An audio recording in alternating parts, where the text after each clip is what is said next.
പരസ്യം കണ്ട് ഐഡന്റിഫൈ ചെയ്താണ് എലിസബത്ത് ഞങ്ങളുടെ ഓഫീസിലേക്ക് വിളിച്ചത്. കൊച്ചിനെ മൗണ്ട് റോഡിലെ അപ്പാർട്ട്മെന്റിനടുത്ത് വെച്ച് കണ്ടെന്നാ പറഞ്ഞത്.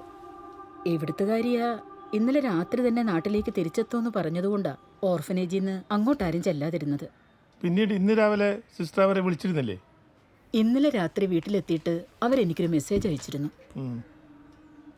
ഈ അമ്മയെയും എലിസബത്തും തമ്മിൽ എന്തെങ്കിലും കണക്ഷൻ ഉണ്ടോ? എന്ത് കണക്ഷൻ സർ? അമ്മയെ ജനിച്ചതിന്റെ പിറ്റേന്ന് മുതൽ ഇവിടെ വളർന്നൊരു കുട്ടിയാണ്. ഈ അമ്മയെ മിസ്സിംഗ് ആവുന്നത് എന്നാണ്? 3 ദിവസം മുമ്പ് വൈകുന്നേരം ക്ലാസ് കഴിഞ്ഞ്. പിന്നെന്താണ് നിങ്ങൾ പോലീസ് റിപ്പോർട്ട് ചെയ്യാനും പത്രത്തിൽ കൊടുക്കാനൊക്കെ 1 ദിവസം വൈകിയത്? ആ കുട്ടി ഒളിച്ചു പോകുന്ന ആദ്യത്തെ സംഭവമൊന്നും അല്ലത്. ഇടയ്ക്കിടയ്ക്ക് ഇങ്ങനെ സംഭവിക്കാറുണ്ട്. പക്ഷെ പോയാലും അന്ന് രാത്രിയോ പിറ്റേന്ന് രാവിലെയോ തിരികെ എത്താറുണ്ട്. ആദ്യമായിട്ടാണ് ഇത്രയും ദിവസം കാണാതാവുന്നത്. ആ കുട്ടി എങ്ങോട്ടാണ് പോകുന്നത്? ഒരു പ്രത്യേക സ്വഭാവം അവളുടേത്. ഇവിടെയായാലും സ്കൂളിലായാലും ആരോടും അധികം സംസാരിക്കാറില്ല. എപ്പോഴും എന്തെങ്കിലും വരച്ചും കുത്തിയൊക്കെ ഇരിക്കും. ഡോക്ടർമാരെ കാണിച്ചിട്ടും അതിനൊരു മാറ്റവും ഉണ്ടായിട്ടില്ല. അങ്ങനെ പ്രത്യേകിച്ച് ഒരു ലക്ഷ്യമില്ലാതെയാണ് കുട്ടി ഇറങ്ങിപ്പോവാറ്. ചിലപ്പോൾ ഞങ്ങളായിട്ട് കണ്ടുപിടിക്കും, അല്ലെങ്കിൽ അവളായിട്ട് തിരിച്ചു വരും. പക്ഷെ കുട്ടിയുടെ നിന്ന് ഇടയ്ക്കിടെ മിസ്സാവുന്നത് നിങ്ങളുടെ ശ്രദ്ധക്കുറവല്ലേ? 46 കുട്ടികളുണ്ട് ഇവിടെ. അമ്മയെ മാത്രമാണ് സദാസമയം ശ്രദ്ധിക്കാൻ വേണ്ടി ഞങ്ങൾ ഒരാളെ ഏർപ്പാട് ചെയ്തിട്ടുള്ളത്. ഈ ഒളിച്ചുപോക്കുകളിൽ എന്തോ ഒരു അസാധാരണത്തുണ്ടല്ലോ. അമ്മയെ ഒരു സാധാരണ കുട്ടിയല്ലെന്ന് ഇത്രയും നേരത്തെ അനുഭവം വെച്ച് നിങ്ങൾക്കും മനസ്സിലായിട്ടുണ്ടാവണമല്ലോ. She strange and different. Elizabeth മരിക്കുമ്പോൾ ആ വീട്ടിലുണ്ടായിരുന്ന ഒരേ ഒരാൾ അമ്മയാണ്. ഈ കുട്ടിക്ക് എന്തെങ്കിലും സംസാരിക്കണ്ടെങ്കിൽ ഞങ്ങൾ ഇൻവെസ്റ്റിഗേഷൻ ഒരുപാട് ഹെൽപ്പ് ചെയ്യും.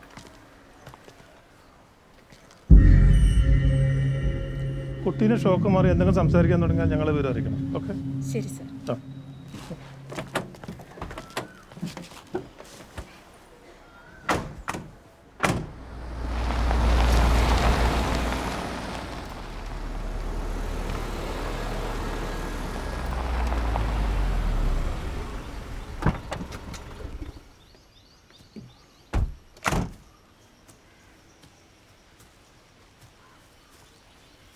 സോറി, അല്പം ലേറ്റായി പോയി. It's okay. DSP ശേഖർ, ഇത് ഫാദർ ബെനഡിക്ട്, മൈ ഫ്രണ്ട്.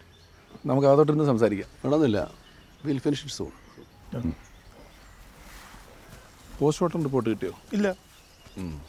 ഡോക്ടർക്ക് എന്താണ് തോന്നുന്നത്? She had manic depression. ഇങ്ങനെയുള്ളവർ ചിലപ്പോൾ ആത്മഹത്യ ടെൻഡൻസി കാണിക്കാറുണ്ട്. It runs in the family. അത് പാരമ്പര്യമാണോ? അങ്ങനെ പറയാൻ പറ്റൂല. അവർ 4 പേരും അടുത്ത ബന്ധുക്കളാണെങ്കിലും 3 പേരും ഡിഫറെൻറ്റ് ഫാമിലിയിൽ നിന്നുള്ളവരല്ലേ. But they had strong connection. ഒരാളുടെ ആത്മഹത്യ മറ്റൊരാളെ സ്വാധീനിക്കുക. ഞങ്ങളതിന് ട്രാൻസ്ഫറൻസ് എന്നാണ് പറയുന്നത്. എലിസബത്ത് മാഡം തന്നെ പലതവണ എന്നോട് ആത്മഹത്യയെക്കുറിച്ച് സംസാരിച്ചിട്ടുണ്ട്. പക്ഷേ എന്നെ അതിന് കിട്ടില്ല എന്നുള്ള മട്ടിൽ. A strong denial. അവരത് തന്നെ ചെയ്തേക്കും എന്നുള്ളതിന് സൂചനയില്ലേ അത്, അല്ലേ? ഫാദർ സൈക്കാട്രിസ്റ്റാണോ? But she was normal. ആത്മഹത്യ ചെയ്യാൻ പോകുന്ന ഒരാൾ ചെന്നൈയിൽ നിന്നും ആ കുട്ടിയും കൂടെ കൂട്ടി വരില്ലല്ലോ. Yes, she was normal, cool and strong. But she was on anti depressant drugs. മരുന്നുകളുടെ ഡീറ്റെയിൽസ് ഞാൻ CIക്ക് കൊടുത്തിട്ടുണ്ട്. എലിസബത്ത് ദൈവവിശ്വാസിയായിരുന്നല്ലേ? ധ്യാനത്തിനൊക്കെ പോകാറുണ്ട്. എന്നിട്ടും ഒരു ഡിപ്രസ്ഡ് ആയിരുന്നു. ആത്മഹത്യ ചെയ്തു. ഇത് എലിസബത്തിൻ്റെ പോസ്റ്റ്മോർട്ടം റിപ്പോർട്ട്.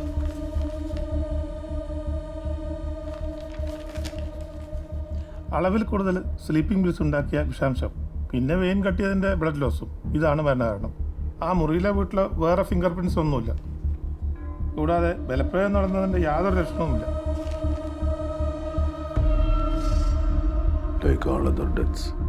എന്താ? പരിസരത്തുള്ള എല്ലാ CCTVയും പരിശോധിച്ചു. No close. ഷീല തുറന്നു കയറിയ ആ വാതിലൊഴികെ ബാക്കിയെല്ലാം അകത്തുനിന്ന് പൂട്ടിയാലല്ലായിരുന്നു. ഒരു കൊലപാതകയുടെ സാന്നിധ്യം അവിടെ ഉണ്ടെങ്കിൽ അത് നടക്കൂലല്ലോ. അല്ലെങ്കിൽ ആ കുട്ടി അകത്തുനിന്ന് വാതിൽ തുറക്കുകയും പിന്നെ ലോക്ക് ചെയ്യുകയും ചെയ്യണം. കിട്ടിയ തെളി വെച്ച് നോക്കുമ്പം ഇതൊരു ആത്മഹത്യയെ മാത്രമേ പരിഗണിക്കാൻ നിർവാഹമുള്ളൂ.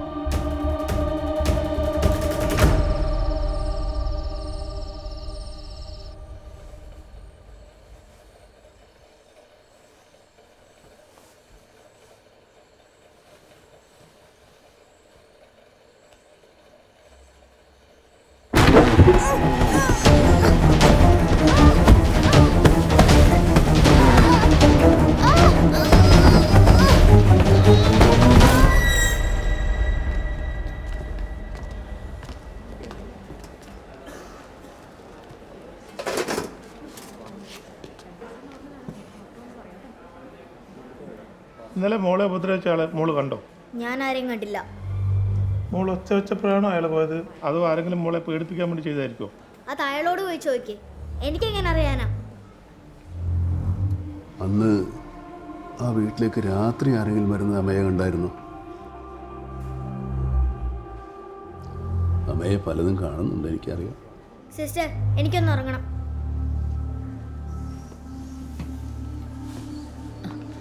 സോറി ഫാദർ, അമ്മയെ അങ്ങനെയാണ്.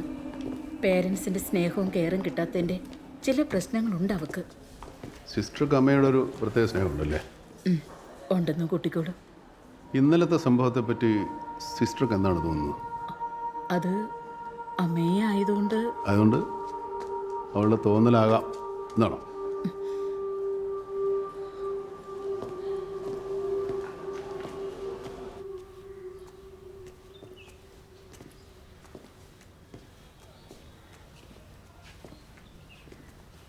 ഇതാ അതാണ് അവളുടെ കട്ടില്.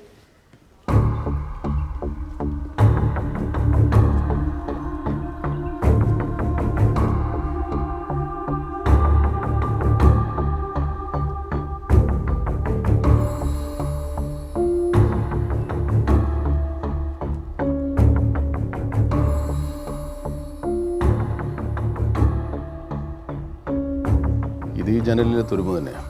അപ്പോൾ അവളുടെ ഒരു തോന്നലായിരുന്നില്ല? അല്ല, കൊലപാതക ശ്രമം തന്നെയായിരുന്നു.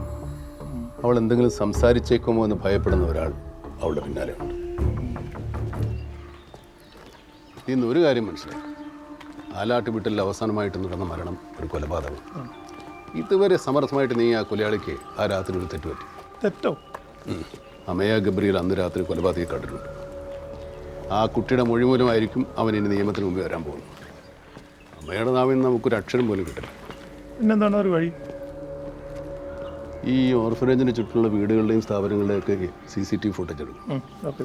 അവൻ ഇനിയും ട്രൈ ചെയ്ത് കൂടുന്നില്ല. അതുകൊണ്ട് സാറിൻ്റെ ഒരാൾ അവളെ എപ്പോഴും വാച്ച് ചെയ്യാനുണ്ടാവും.